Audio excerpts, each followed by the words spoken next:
I have to tell you, first off, I'm a huge fan of Saving Silverman. I absolutely love that movie. Yeah, I do too. I watch it probably once or twice a year at least. Yeah, So I won't turn that off. Like, I love that. It's like if you turn it on, you can't turn it off. Yeah, I agree. It's one of those kind of weird. And you know, that movie just didn't do well when it came out. I don't care what anybody says. I love it. I know. Well, and the unrated a lot of people. is even better. I think most people, if they come up to me, it's Saving Silverman. So I have to tell you a funny story real quick about that.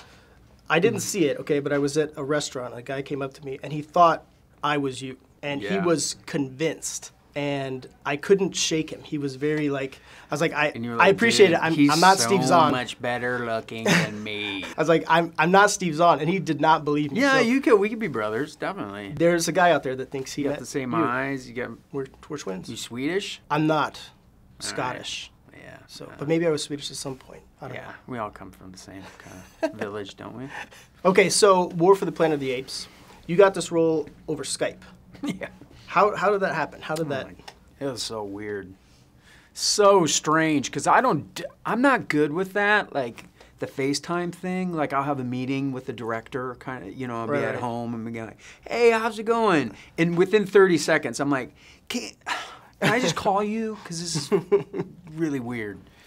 And so with Matt, I mean, it was so weird to read scenes with him and to kind of half do monkey it up. Yeah, I didn't want to do too much, but I wanted to kind of do something that I didn't. I was just pretending that I knew what I was doing. But because Matt is really more interested in this, it was really incredible. But it was a good audition, I guess. And you made him cry. Yeah. That's all that matters. On Skype. So Bad Ape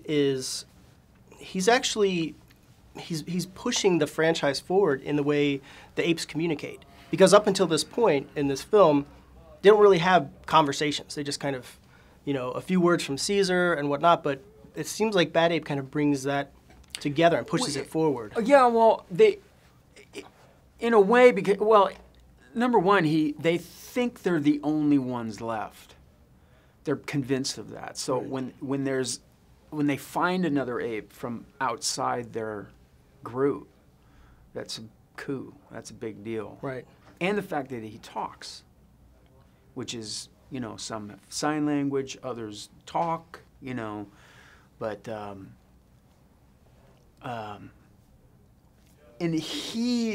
so that's a big deal.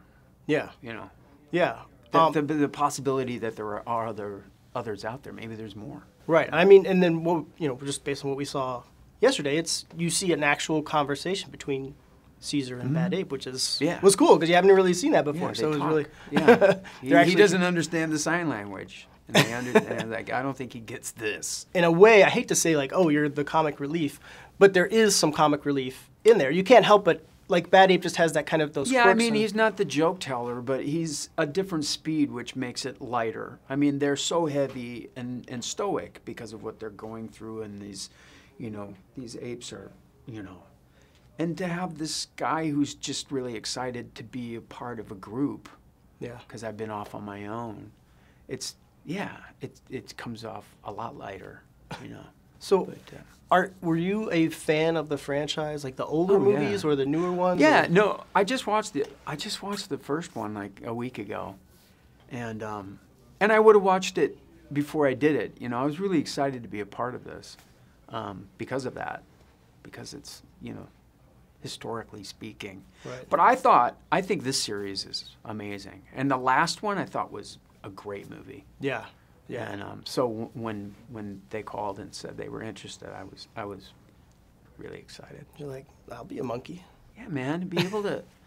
I mean, it's great just getting a gig that you think is good, a good story, let alone something like this that kind of fulfills that other part of you, not the actor, but the fan that we all are too, the kid that watch movies. Man, that's really cool when you can do that. It's like, I'm going to be in a Western.